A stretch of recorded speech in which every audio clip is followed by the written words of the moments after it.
Have you ever felt like you had to wear a mask at work? A mask of perfection, always having the right answer, never showing any weakness.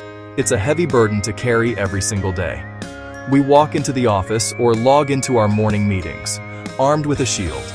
We believe this shield protects us, that it makes us look strong, capable, and professional. We think that by hiding our uncertainties and our mistakes, we are earning respect. But what if this shield is actually holding us back? What if it isolates us from our colleagues, stifles our creativity, and prevents our teams from reaching their true potential? This is a reality for so many of us in the modern workplace. Vulnerability isn't about weakness. It's not about oversharing or emotional dumping in the middle of a team meeting. Let's get that straight, right from the start. Vulnerability is the courage to show up and be seen even when we have no control over the outcome. It is the moment of uncertainty, risk, emotional exposure. That feeling before you ask for help or pitch a wild, unproven idea. It's about having the strength to be imperfect. It is the birthplace of trust, connection, creativity, belonging. It's the core of what it means to be human and to work together. We often get it backward. We think we must build trust first. We tell ourselves, once I know I can trust my team, then I'll open up. But research and experience show something different. Vulnerability isn't the prize after trust, it's the path to build it in the first place. When someone takes off their armor, even for a moment, it signals to others that it's safe for them to do the same. I'm human. This is where real, meaningful connection begins to form within a team. So how do we build environments where vulnerability is encouraged? How do we move from guarded battlegrounds to arenas of trust and innovation? It can feel overwhelming. The change doesn't require a massive overhaul or a huge budget. It starts with small, consistent acts of courage, and a simple, powerful principle we'll explore together. Over the next few minutes, we'll break down practical steps you can take, starting today, to foster a culture of vulnerability that leads to incredible growth. The most critical factor in creating a culture of vulnerability is leadership. Think about it. In any group, people look to the leader for cues on how to behave. They watch what the leader does, what they reward, and what they tolerate. If a leader wears impenetrable armor, the team will suit up right alongside them. If a leader punishes mistakes or dismisses new ideas, the team will quickly learn to play it safe, keep their heads down, and their mouths shut. This is why our creative strategy is so simple, yet so profound. Leaders go first. The responsibility for cultivating psychological safety and trust rests squarely on the shoulders of those in charge. When a leader steps into the arena and shows their own vulnerability, it sends a powerful message throughout the entire organization. I'm not sure what the right answer is here. I need your help. It does something magical. It reframes challenges not as tests of individual brilliance, but as opportunities for collective problem solving. I was wrong about that decision, and I've learned from it. That single act of humility builds more trust than a dozen speeches about the importance of integrity. It shows that making mistakes isn't a career-ending event, but a part of the growth process. This matters immensely for teams. When leaders model vulnerability, it directly impacts team dynamics. Communication becomes more open and honest because people aren't afraid to speak up. Team members are more likely to ask for help when they're struggling, preventing small problems from escalating into major crises. There is less finger-pointing and blame when things go wrong, and more focus on finding solutions together. This creates a positive feedback loop. Vulnerability builds trust, and trust encourages more vulnerability. The team stops wasting energy on managing appearances and starts investing that energy into doing their best work, together. Beyond just teamwork, this leadership approach is the secret ingredient for creativity and innovation. Great ideas rarely arrive fully formed and perfect. They are often messy, uncertain, and a little bit strange at first. In a culture of fear, these fragile, nascent ideas are never spoken aloud. People are afraid of looking foolish or being shot down. But when a leader has shown that it's safe to take risks and be imperfect, they create the psychological safety needed for true brainstorming. Team members feel empowered to share that half-baked thought or that unconventional approach. This is how breakthroughs happen.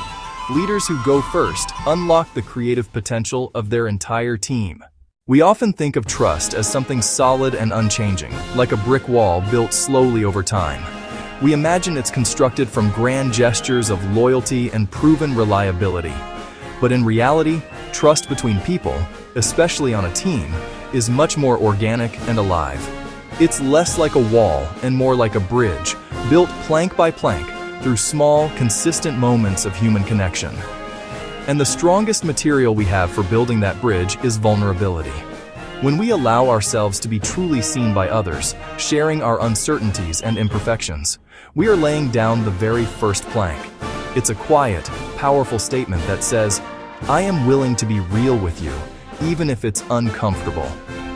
This act of being real is the bedrock of psychological safety.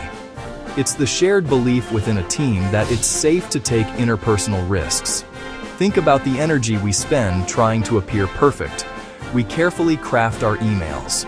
We hesitate to ask questions we fear are dumb. We hide our struggles behind a facade of being fine. This constant self-monitoring is exhausting, and it drains the creative and collaborative energy from a team. When a team member breaks this cycle by being vulnerable, they create a small pocket of safety. They show everyone else that perfection isn't the price of admission. This initial act doesn't build the entire bridge of trust at once, but it sets the foundation and shows everyone the way forward. Consider a simple, common workplace scenario. A project is falling behind schedule. In a low-trust environment, team members might start quietly blaming each other. They might protect their own turf. I'm feeling overwhelmed with my part of this, and I'm not sure I can meet the deadline on my own. I'm worried I've dropped the ball. This is a moment of pure vulnerability. It is risky, but it completely changes the dynamic of the room. It shifts the focus from blame to a shared problem. It opens the door for others to offer help or share their own struggles. This is how vulnerability builds connection. It's not about grand confessions, but about these small, honest moments. Each of these acts, however small, communicates a powerful message. I trust you enough to show you where I'm struggling. This is the fundamental exchange that transforms a group of coworkers into a truly connected team, capable of navigating challenges together. We often talk about courage as if it's an innate quality. We think some people are just born brave, while the rest of us are not. But this is a myth. Courage isn't something you have or you don't. It's something you practice. It's a habit you can build, like a muscle that gets stronger with use. And the gym where you train this muscle is vulnerability. Every time you choose to step into a situation where you feel uncertain or exposed, you are doing a rep. It's raising your hand to say, "I need help." It's choosing to be honest when it would be easier to stay silent. The first step in practicing this courage is to start small. You don't have to begin by making a huge, soul-bearing confession. Instead, you can take small, manageable risks. The goal is to get comfortable with the feeling of being slightly uncomfortable. Think of it this way. Courage and comfort are mutually exclusive. You cannot be brave and comfortable at the same time. Growth, by its very nature, happens at the edge of your comfort zone. The fear doesn't necessarily disappear, but your willingness to act in spite of the fear increases. You learn that you are more resilient than you thought. So, the next time you feel that knot in your stomach, don't see it as a signal to retreat. See it as an opportunity to practice. It is a chance to build your courage muscle. The growth that follows a fall. One of the biggest fears that holds us back from being vulnerable is the fear of making mistakes. When we try to hide our errors, we rob ourselves of the most valuable lesson they have to offer.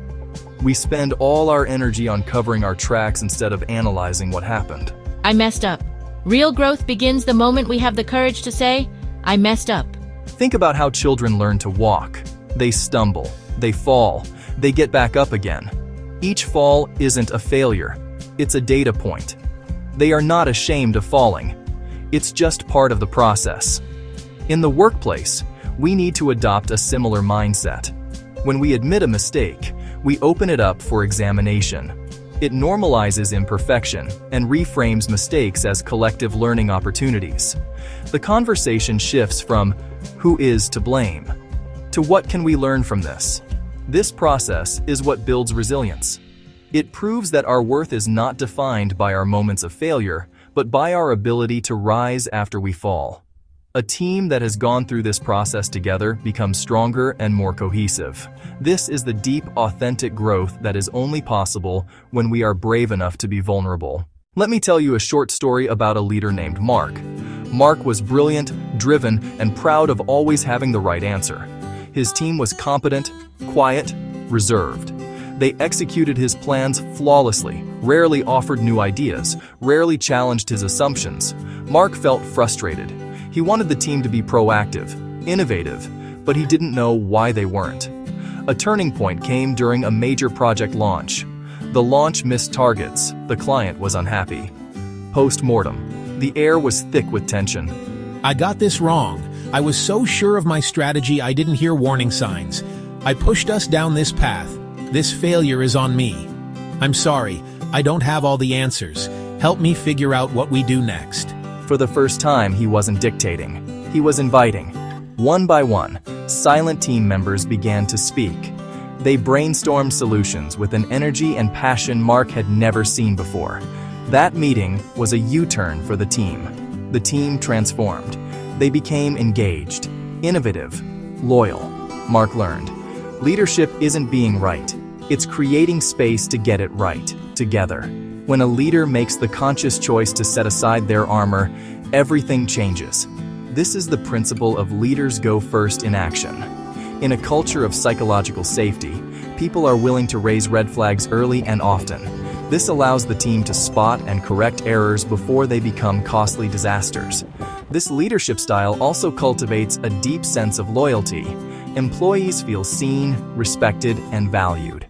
Ultimately, all of this translates into higher employee retention. By leading with vulnerability, you are not just building a better team. You are making a wise and profitable investment in your organization's most valuable asset. Its people. Creativity is not a neat and orderly process. It is messy, unpredictable, and often born from ideas that initially sound strange or even ridiculous. This fear is the single greatest enemy of creativity. This is precisely where vulnerability becomes the essential fuel for innovation. This explicit permission to be unconventional unleashes a torrent of creative energy. The connection is simple. Vulnerability dismantles the fear of judgment, and the absence of that fear is what allows creativity to flourish. When leaders create psychological safety, failure is no longer shame. Instead, it's treated as valuable data. They show the path to breakthrough innovation is not a straight line to success, but a winding road paved with data from courageous attempts. We've covered a lot of ground together today. We've seen that vulnerability is not weakness, but our greatest measure of courage. It all starts with the simple, powerful principle that leaders must go first, creating psychological safety, which transforms the entire culture. So where do you go from here? The journey begins with a single small step. First, start small. Second, name one fear.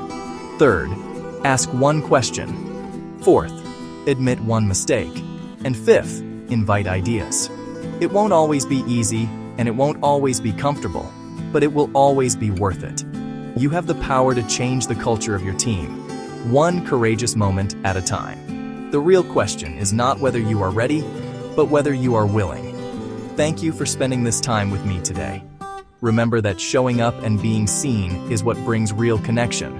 And you know, it also brings a smile to my face every time you decide to subscribe and join our community. I hope to see you again soon.